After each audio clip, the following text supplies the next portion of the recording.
I was talking to my friend the other day, and he was telling me that he can't go on social media without being tempted to buy something, which to me I found to be kind of bizarre because I'm not that person who is like easily tempted by like advertisements on Instagram. I understand they're literally everywhere, but unless I'm like seeking out something, that's normally how I buy things. I'm pretty big minimalist, and I don't really buy a bunch of random stuff that I don't feel like I really need. So I figured I would kind of talk about how the internet has kind of just made everyone terrible with money. And so for the first part of it, I know the internet has made everything extremely convenient. Like everything is just so easy to buy online. Everything feels so frictionless now. You don't even have to think about anything before you spend your money. Well, that's to say social media has turned everyone into zombies basically, so it's not very hard to, just randomly pay and do something like that. Imagine if we could just do tap to pay on the internet, then we would probably be all screwed. And I kind of just want to go over a few things in this like section of convenience. Another thing that a lot of people have a tendency to do is those like pay later applications that come with like every checkout now. You could buy something now in 4 easy payments for something that costs like $67. I'm sorry, but what are you doing? If you cannot afford it now, then you simply just can't afford it. At least that's kind of how I work, and I feel like it's just as simple as that. Imagine paying everything later and everything just hitting all at once. And you can't really keep track of all of those if you like do that to yourself.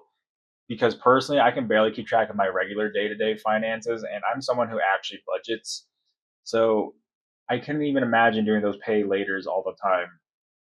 I simply do not do the pay later stuff like Klarna or anything like that unless I simply have to. But I don't remember the last time I even did it. I think I was living at home and just wanted to try it out.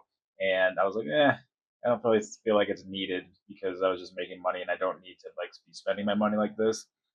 I guess my rule of thumb for people and myself is like if I cannot afford it for like I have to like be able to pay it over like 3 times, and if I can't do that, then I'm not going to buy it. If that makes sense. Like if something costs $20, and in my mind it's like it actually costs like $60.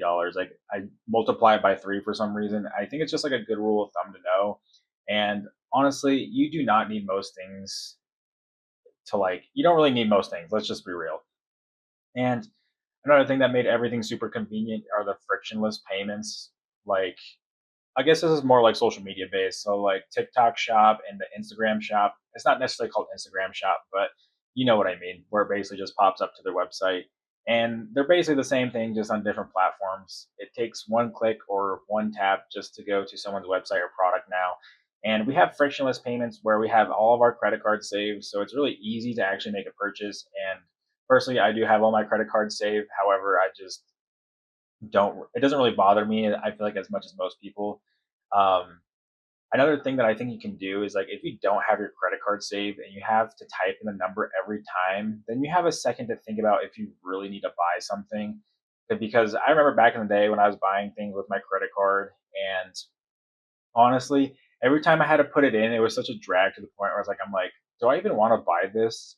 And if it was something that I really wanted to buy, then I would put the number in. And then there are times when I was kind of just like, I'm low key too lazy to put in this credit card, and I feel like I don't actually really need this. So the more steps it is to buy something, the harder it is to make a purchase.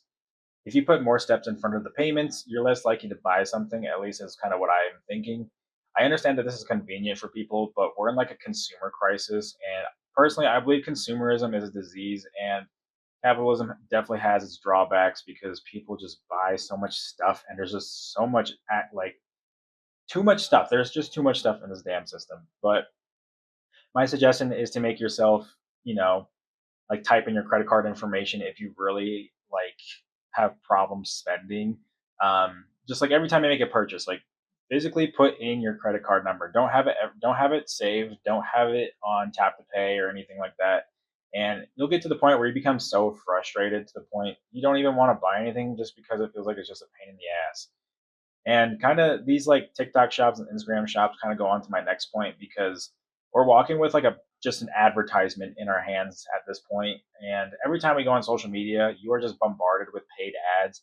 Everywhere you look, it's a paid ad. Every story, there's an ad. Even in like the free content now, there's an ad. And I understand that because people are getting their bread and like running a business and stuff, and that's kind of how it works. But you just have to be aware of what is being sold to you all the time. And not to mention that most of these ads are targeted to certain groups now. So if you ever run an ad, you kind of know what I'm talking about. So another thing I wanted to talk about was kind of the psychology of like social media and kind of how it kind of just messes up with people. And my first point is that money dysmorphia is definitely a thing. I know there's different types of dysmorphias like body dysmorphia and stuff like that, but there's something called money dysmorphia, which is how money influences your perception of reality. And people like to brag that money is this like massive thing, and if you have a lot of it, then you like to flex on people, and that definitely like influences other people's perceptions of reality. Or if you're broke, it definitely messes with your perception of reality just because you're like stressed all the time and something like that. It's kind of like body dysmorphia, but with money. The problem is how social media has been portrayed. Like these lifestyles are fake. You are seeing quick snippets of reality that have been staged for most content, anyways, or scripted. And it's something you need to keep in mind every time you go on social media. Of course, there are people that do live this lifestyle, but not a lot of people actually do live this lifestyle. You don't see like all the transactions these people take, and you don't see their bank accounts or anything with that. And it kind of comes into my next point of like fake wealth, and this just ties into social media just because everything basically is fake to some extent.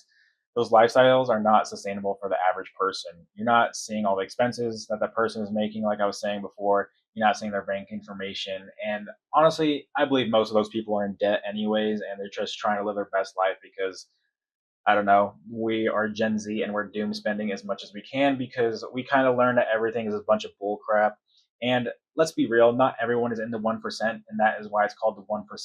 Most people who are rich, whether it be liquid or in assets, are not going to flaunt their wealth anyways, at least for the most part, because wealthy people just don't do that. They know how money works, and they probably don't want to be a target on social media just because if you're flaunting all of your money on social media and a million people view it, there's got to be someone in there who might want to take your life or something. So you probably want to be careful about flaunting your money. And personally, you can make wealth without having to build a personal brand, so you don't have to have your face or anything in there. This is why I'm always just saying be consciously aware of what you're watching and know how it was made. Because most of the time, when someone posts like on a reel, a TikTok, a short, or just a regular post or a story, the post took time to make, took certain lighting, took multiple shots. It spent money on boosting.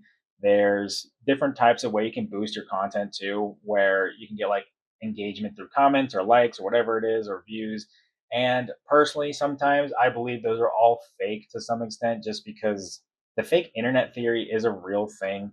Or no, not the fake internet theory. The dead internet theory is a real thing, and so I'm very skeptical about every time you boost something that it's just numbers.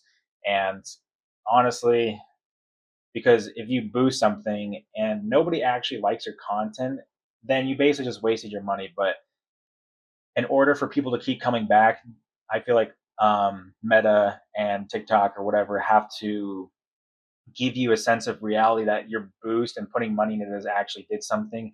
And sometimes it does do something. I feel like if you go through like Meta Facebook ads is like a different way of compared to just boosting your post. But I'm kind of getting a little bit off topic about that. But another thing with the fake wealth is how it kind of messes with our mental health as well.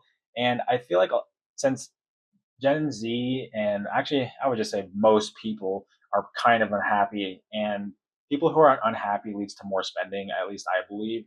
And people think that spending and buying is going to make them happy, but to give them the reality check, it's just not going to work that way. If you're already unhappy, and spending money and buying things isn't going to fill that void for you. If anything, I feel like it's going to make it worse. I'm personally someone who doesn't like a lot of things, so when I buy stuff, I generally get rid of something that I just don't wear anymore or like use or something along those lines. Because personally, if I have a lot of things, I get really stressed out and I just feel cluttered, or like I just feel like a hoarder, and I was like, I need to get rid of stuff. And that's just how my brain works, because I learned that like most of these things last a really long time. You don't need a next newest phone. You don't need a bunch of clothes. Even though I do like being fashionable and actually like expressing myself in that kind of way, but I'd rather have like a few good outfits rather than like a huge closet that's just gonna stress me out. And honestly, I feel like spending is just another way to get cheap dopamine for everyone. So if you're a big spender, I would suggest making it harder for yourself to spend money because personally, humans are just lazy. So if you put all these roadblocks and obstacles in it, you're probably not going to be spending money as much. And then my last point is that I just want to talk about grifters and con artists because they're literally everywhere on social media. And the first part is just like risky investments. There are so many grifters and not content, con artists out there that are just trying to make money off of you. And you definitely have to be aware of that. So be skeptical about who you're talking to and where you put your money. There's usually not a quick rich scheme out there because most people who show their wealth already had it before. And generally, of course, they can make money through all this stuff, but build generational wealth, it does take a long time, or you have to build like a successful business that solves a problem for a lot of people, or you have to be entertaining. I mean, there's definitely things that will get you paid on social media, and I understand that, but just be skeptical about who you're talking to and where you're putting money. For most of us, it's going to take a long time to actually build your portfolio and like build assets and stuff, or whatever you want to do to make more money, but don't put all of your money into something that people say is going to take off because in reality it never really does. I'm basically just talking about like NFTs and stuff like that. And there's also a lot of grifters on social media because it's social media and you definitely kind of have to fake it to make it kind of thing. And there are people who say they have an X amount of money through social media and have built multiple accounts that make them that money. Always do your research. You don't need to buy a course because in reality, most information is free online, and you don't need to buy multiple courses because you can just find it on your own and kind of learn how the timeline works. And it does take a long time, and you have to do the research. Is exactly what I'm saying. But like honestly, it's personally really crazy how much information you have on the internet. So always do your research and be skeptical of these people. So the internet has made people terrible with money, and these were just some topics I wanted to talk about and to see if it resonated with anyone. And hopefully, I gave some decent advice for some people. And personally, this is kind of how I go about things if I'm like really struggling. But just kind of tell me which one of them resonated with you the most, and which one kind of messes you up, or like do you go on TikTok shop a lot and spend your money there, or whatever it is.